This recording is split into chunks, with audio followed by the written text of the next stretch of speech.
If you haven't had time to catch up on the news today, you missed a very big occasion, an event in the Supreme Court. It was historic for many reasons. I'll explain pretty shortly. But for those of you who missed out on what happened today, this is what happened when the suspended Chief Justice came before the acting Chief Justice and the rest of her colleagues she used to supervise. She is the leader of the judiciary, and on the Supreme Court, she is first among equals. Lawyers bowed before her, but today she stood and bowed before a panel of judges as she made a last-ditch legal effort to stop the ongoing constitutional process to remove her from office as Chief Justice. Gertrude Tokonu wanted the entire process stopped. She didn't get that. The 5-member panel of the Supreme Court delivered a unanimous ruling, striking out a supplementary affidavit filed by suspended Chief Justice Gertrude Tokonu in the process. The affidavit, which alleged unfair and degrading treatment by the committee investigating her under Article 146, was ruled inadmissible on the grounds it disclosed details meant to be kept strictly confidential. The court held that the contents violated the constitutional requirement that such proceedings be held in camera. A debate erupted over the inclusion of Justices Poaman and Asiedu Adibu, along with other committee members, as defendants in the suit. Godfred Dame, lead counsel for the suspended Chief Justice, insisted they could not be represented by the Attorney General, suggesting they were acting in personal rather than official capacities. But the bench pushed back. Justice Tanko, for instance, asked bluntly, did Godfred Dame expect the judges to hire lawyers from their own pockets and file affidavits individually? Justice Kulendi even went further, arguing that the judges were performing a state function co-opted into service by constitutional mandate, not by personal choice, and were thus entitled to state representation. As all this legal drama unfolded right at the Supreme Court, my eyes occasionally drifted to the suspended Chief Justice, Gertrude Tokonu, as she sat composed, her right leg crossed over her left knee, leaning slightly to her right, and at times she engaged quietly with her lawyers and husband. At other moments, she fixed her gaze firmly on the bench. When the unanimous ruling was finally delivered, which struck out her supplementary affidavit in its entirety and also dismissed her injunction application, Justice Gertrude Tokonu wore a wry look and later left the premises of the court, hand in hand with her husband.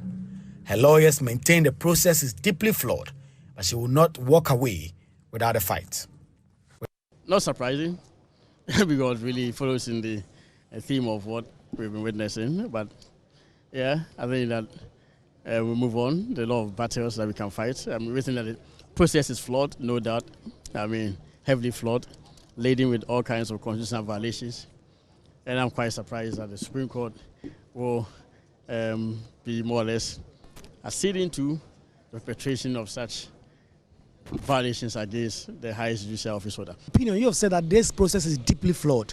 There are those who are calling for the Chief Justice to simply resign and save herself all the trouble from this. As a former Attorney General, if I were to ask your opinion as a lawyer for Madam Tokonu, what would you say to that? Due process, rule of law, constitutionalism must prevail in Ghana. That is what we seek. It did not, on account of people putting pressure on the CJ to resign or do whatever, that we will take a decision. The most important thing is that there must be an upholding of the rule of law in Ghana. And we will continue to assert our rights. The proper thing must be done. As far as I'm saying, the proper thing must be done.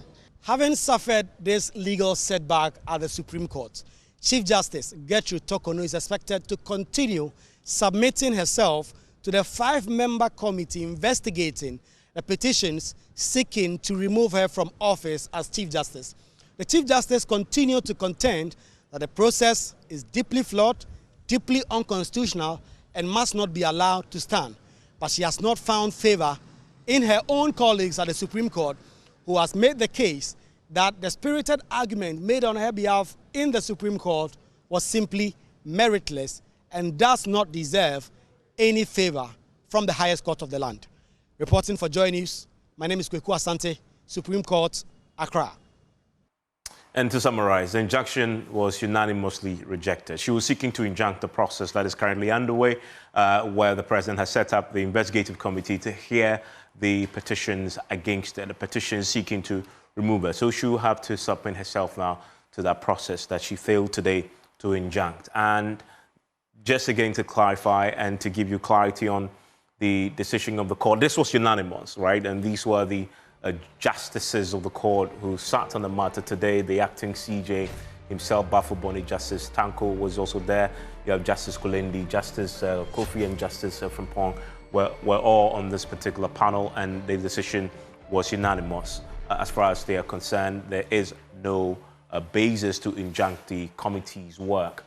But also, very interestingly, is this supplementary affidavit that was very explosive, in which the suspended Chief Justice claimed that she was being subjected to mental torture and degrading experience as she submitted herself to the process. And that we'll talk about when we sit down with my guest.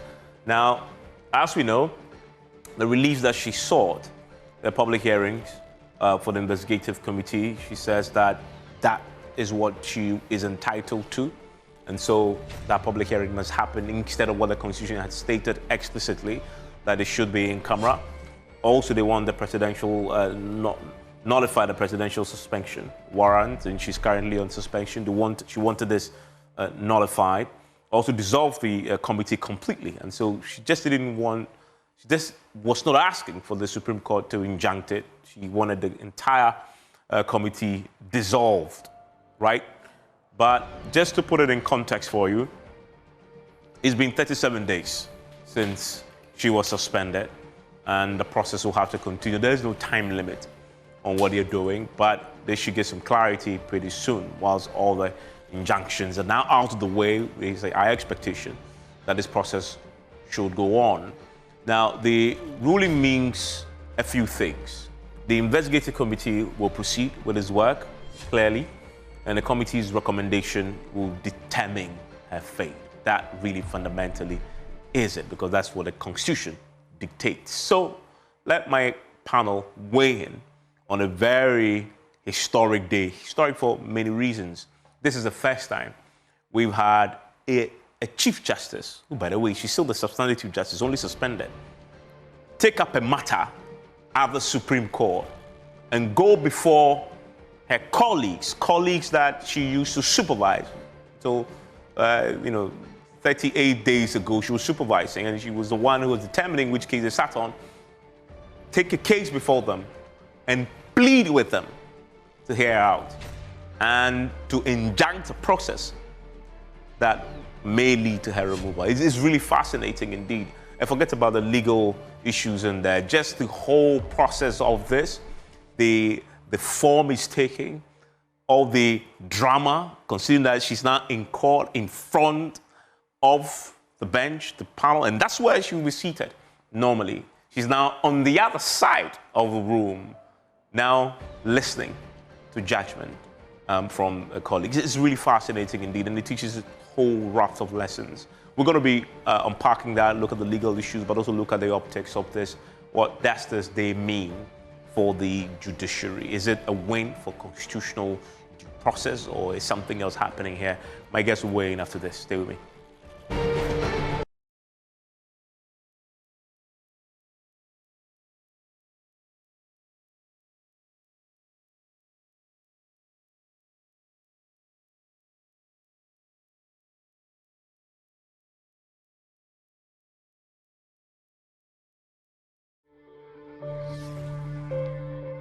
And thanks for staying with us. PMX is always brought to you by Syntex Tanks. This is also brought to you by Pepsodent Cavity Fighter and the Academic Times newspaper. My guest joining me for a conversation is Godwin Edidu-Tamaklo. He's a Director Legal, Directorate of the NDC. Frank Davis is Chairman of the Constitutional and Legal Committee of the New Patriotic Party.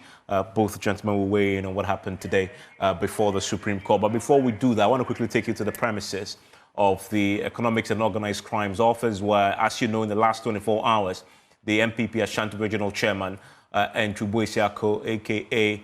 Chairman Womtumi, has been held. He was detained for 24 hours yesterday evening. By this time, he had to be whisked away to be stabilized because of some health challenges. We're getting the very latest on this for you. My colleague James Abdeji is standing by live now from the headquarters of IOCO. And James, you can confirm that as we speak tonight, in the last, I believe, hour or so, Chairman Womtumi has now been granted bail, and he's managed now to leave the premises of IOCO and maybe sleeping comfortably in his bed tonight.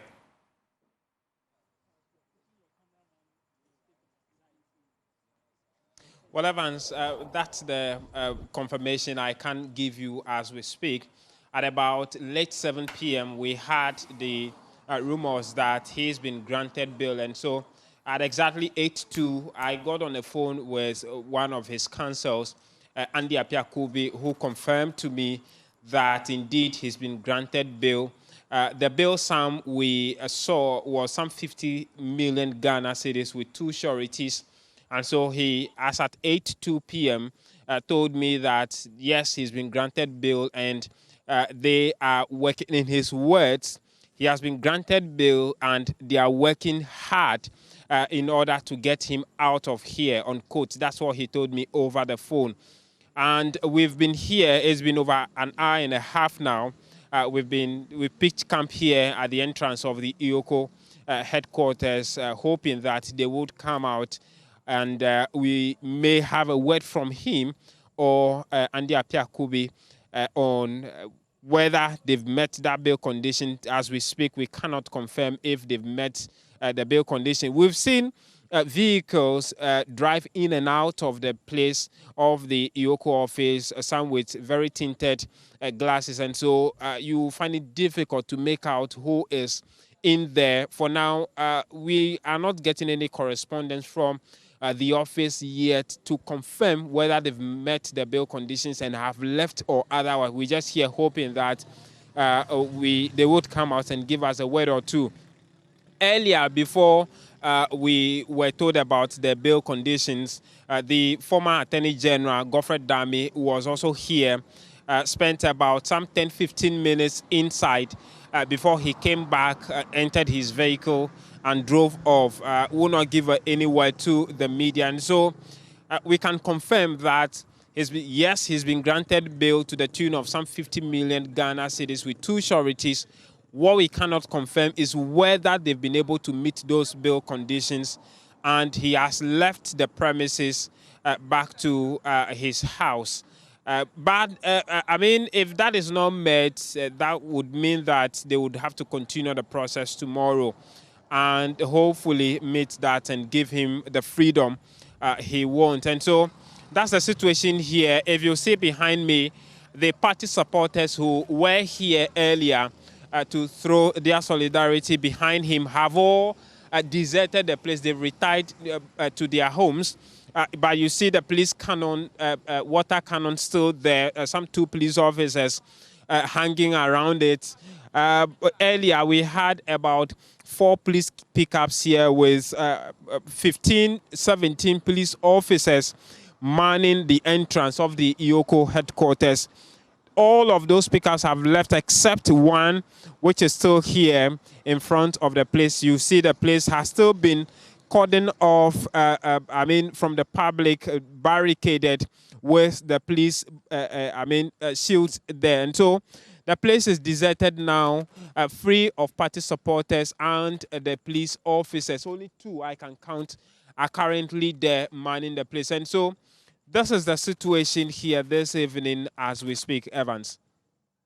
Very much. I'm grateful that you brought us that update there. And my colleague there, James Abdeji, I'm grateful that you could join us with that.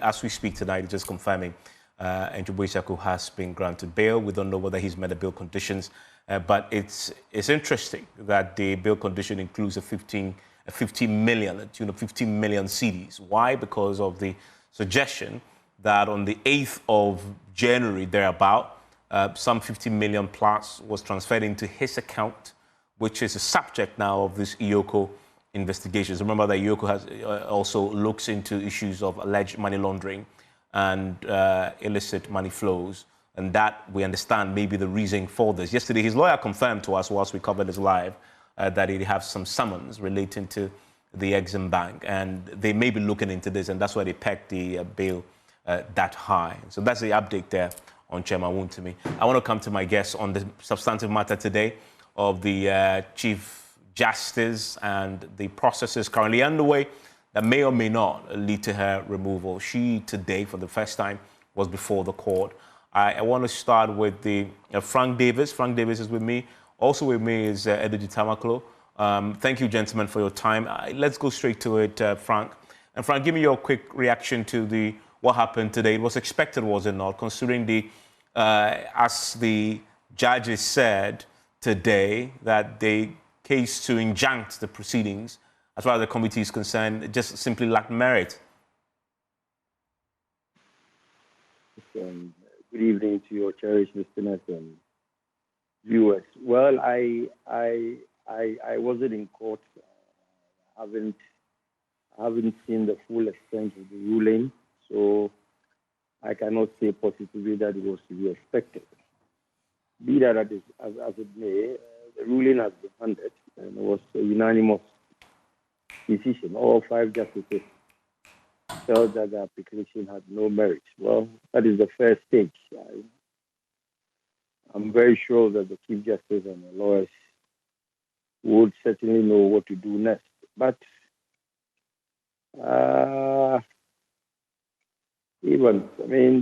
as a trained lawyer, I'm really disturbed by what is going on. And if we don't take time with the greatest of respect, our long-held, hallowed principle of judicial independence possibly maybe stands a threat.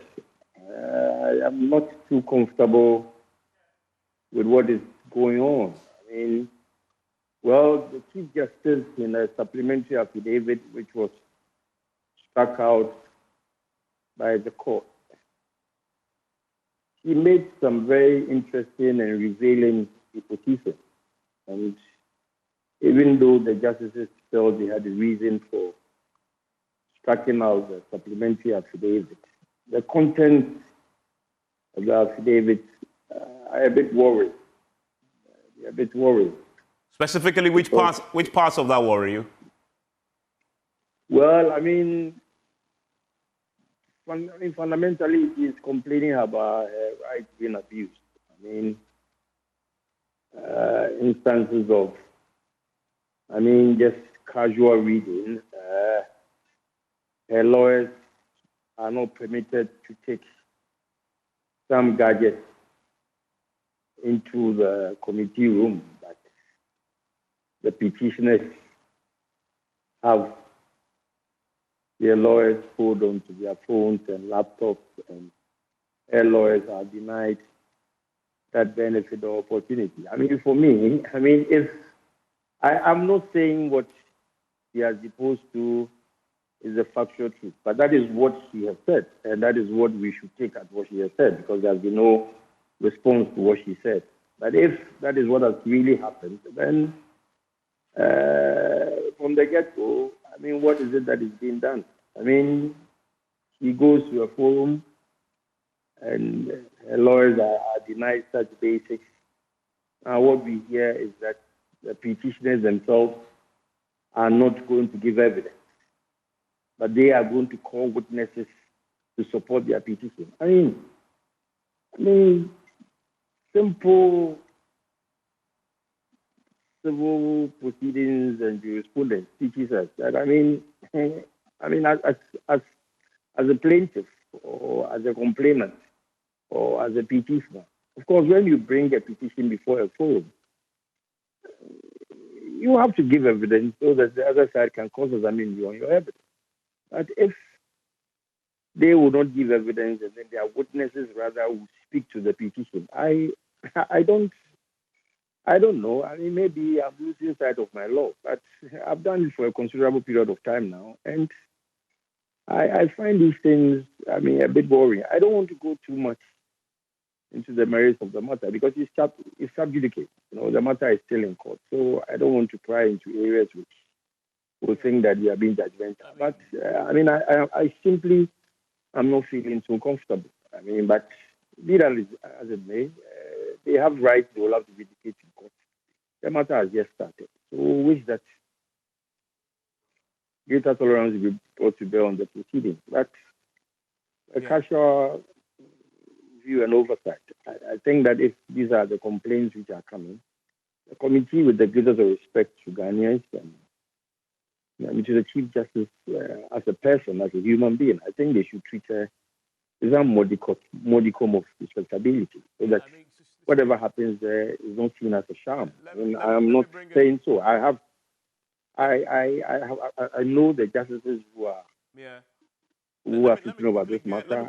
I know them at first. Let me quickly get Eduji to weigh in on this. I want to get Eduji to weigh in on the subject of that, the supplementary affidavit. Eduji, do you share Frank Davis's worry about the contents of that supplementary affidavit? Okay, so first of all, let me say good evening to your viewers. Good evening to my learned senior, Frank Davis. I think there are a few matters that I think I should correct.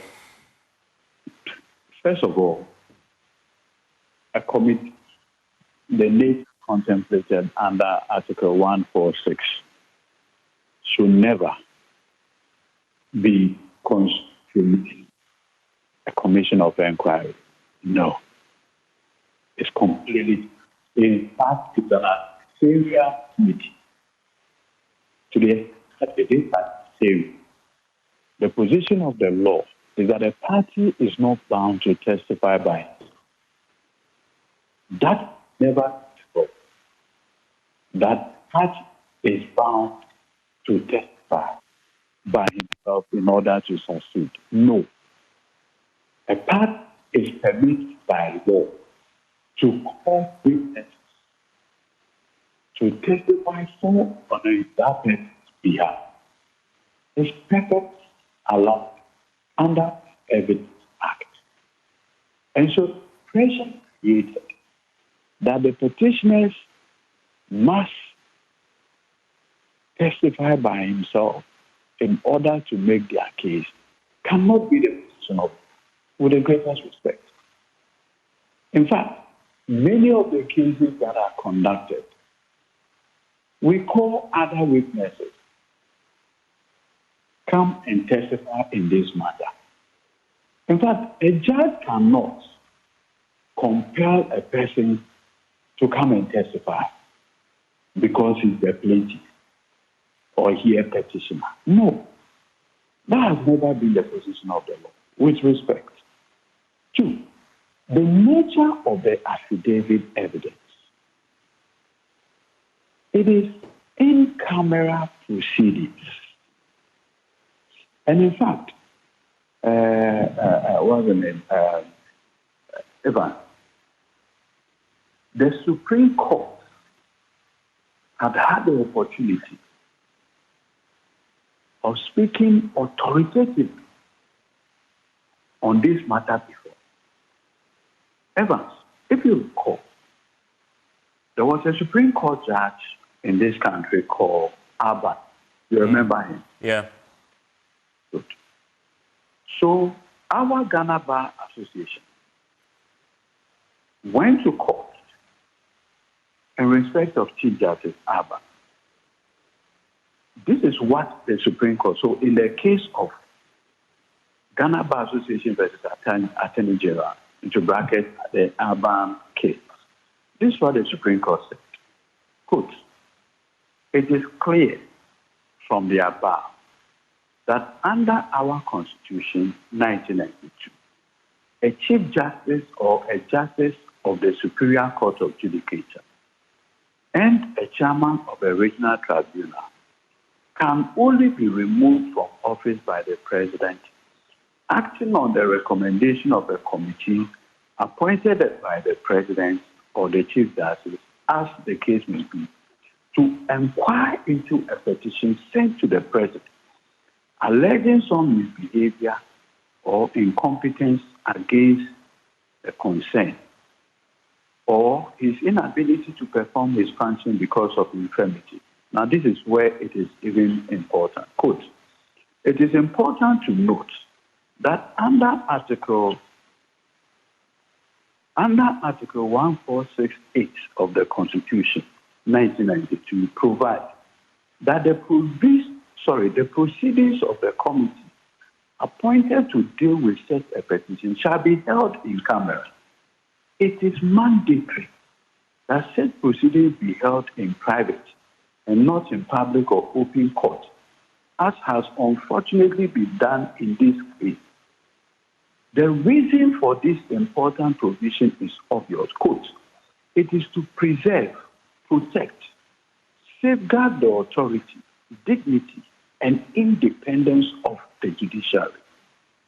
It will be a sad day for this country if this court were to grant the request of the Plaintiff Association, the GBA, and start removing our judges in open court, contrary to the provisions made in the Constitution 1992 for this purpose.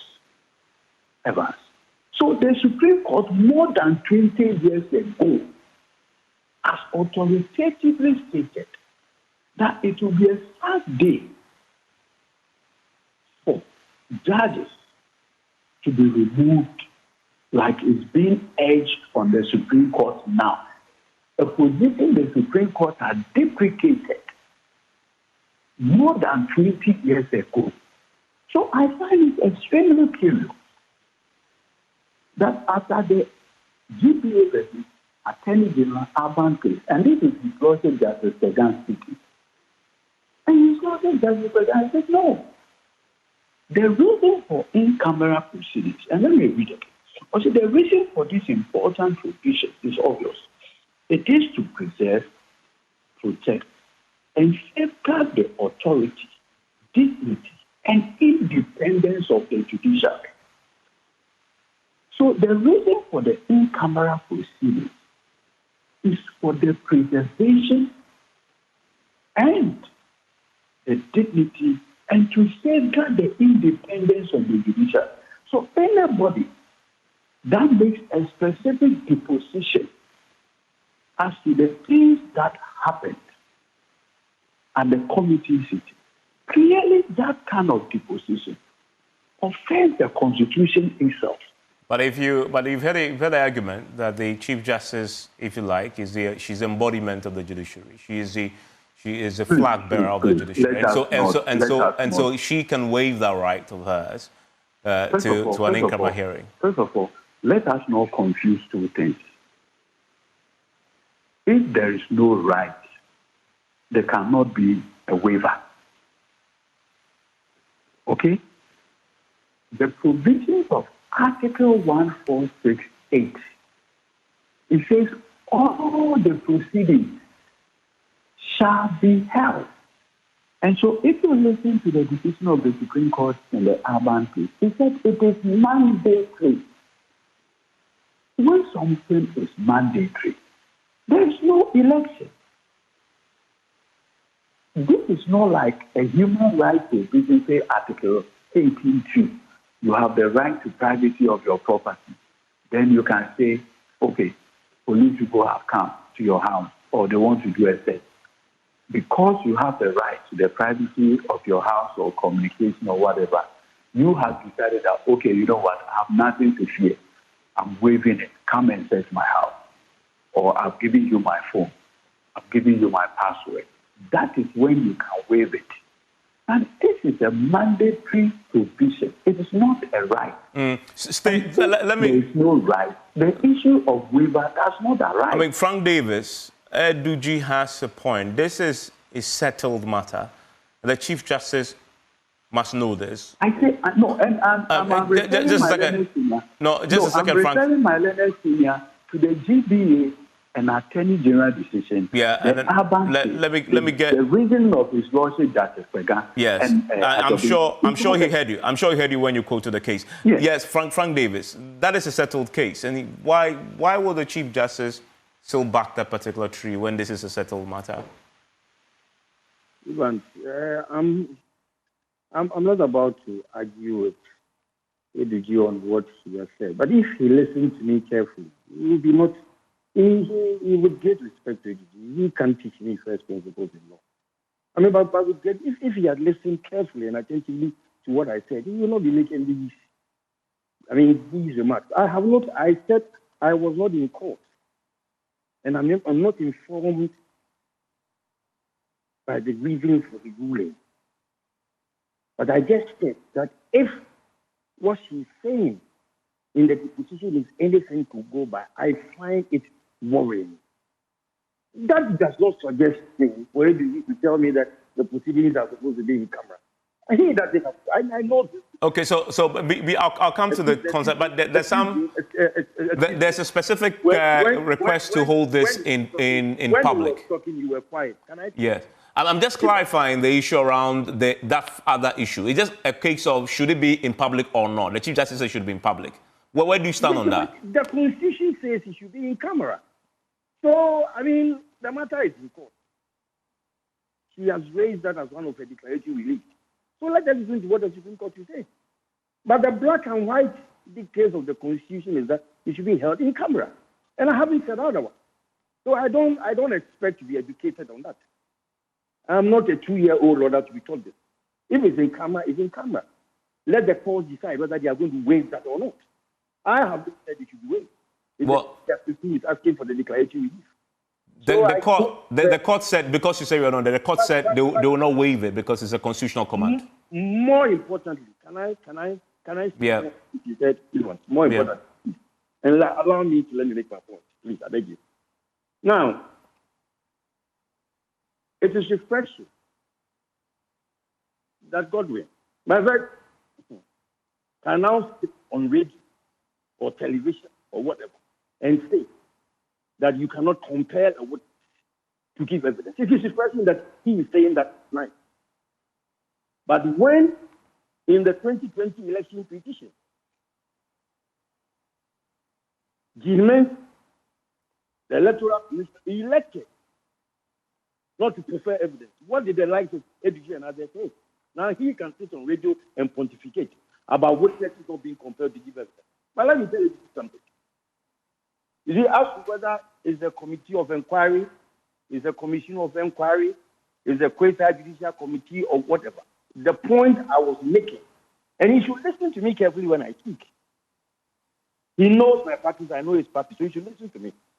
I said, I don't know the rules under which the committee is operating. All right? It is a committee set up for the removal of the Chief Justice. Now, what formed the determination of the prima facie case?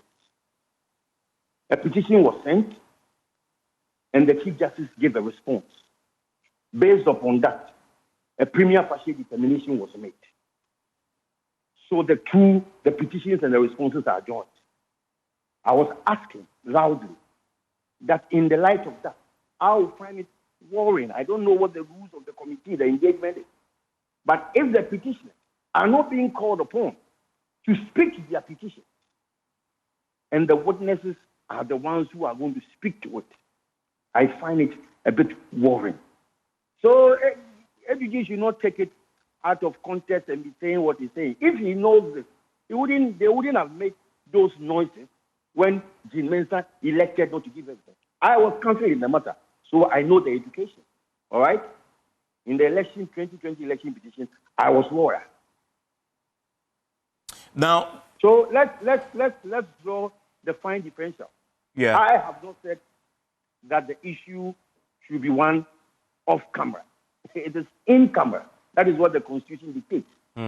If at the end of the day the Supreme Court looks at the declaratory reliefs and they're saying they want to side with the Chief Justice to make it is the Supreme Court which interprets the Constitution. So let them leave that to them, and don't let us pontificate.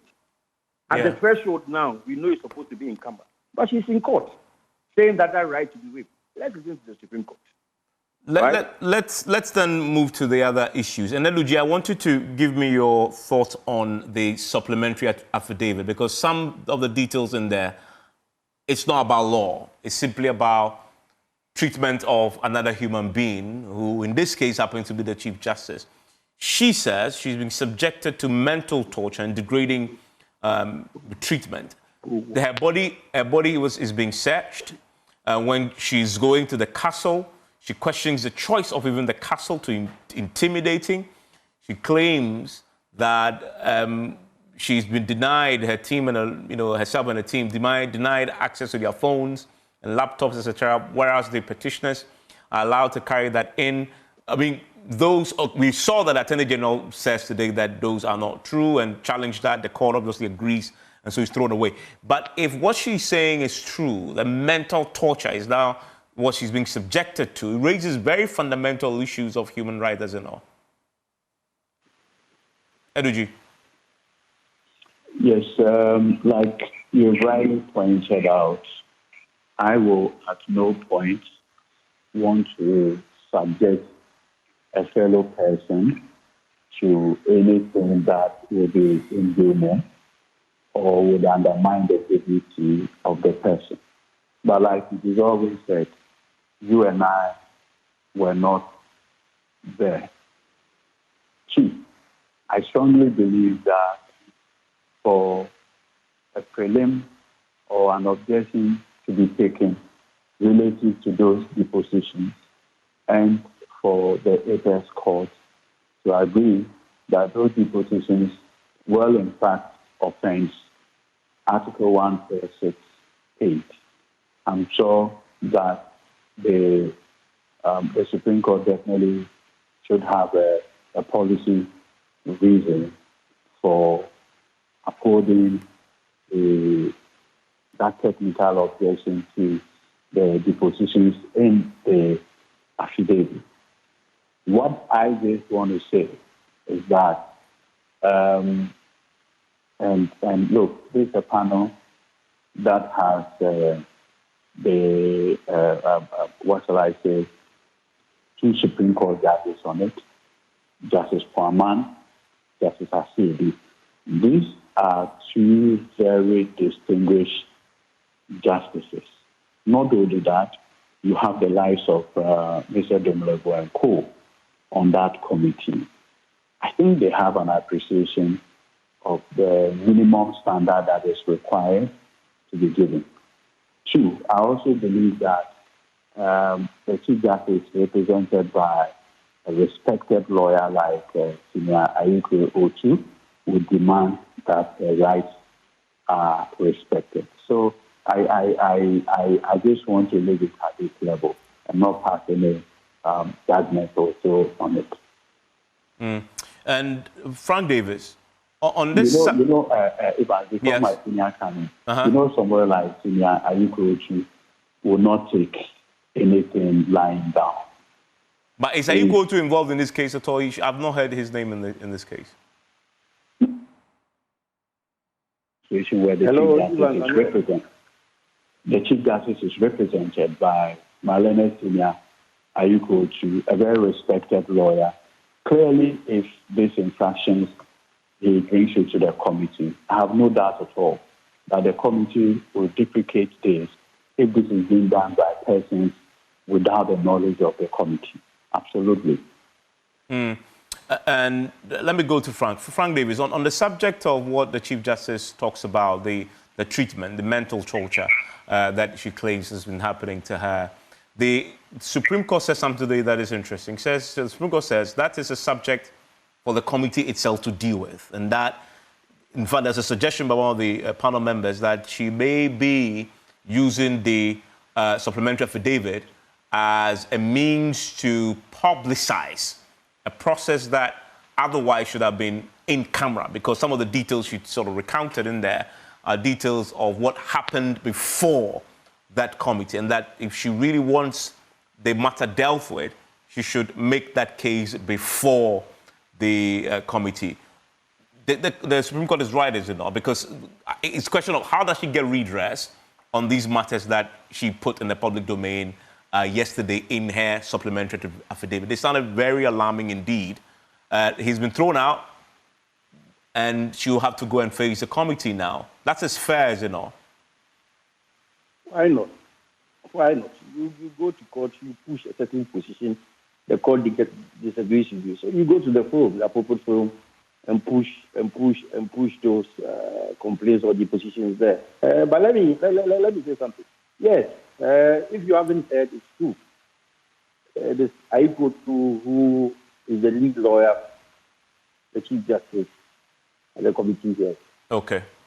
So yeah, that is on record. He's the lead lawyer amongst us, right? But even I would rather we address this matter with some level of satisfaction, right?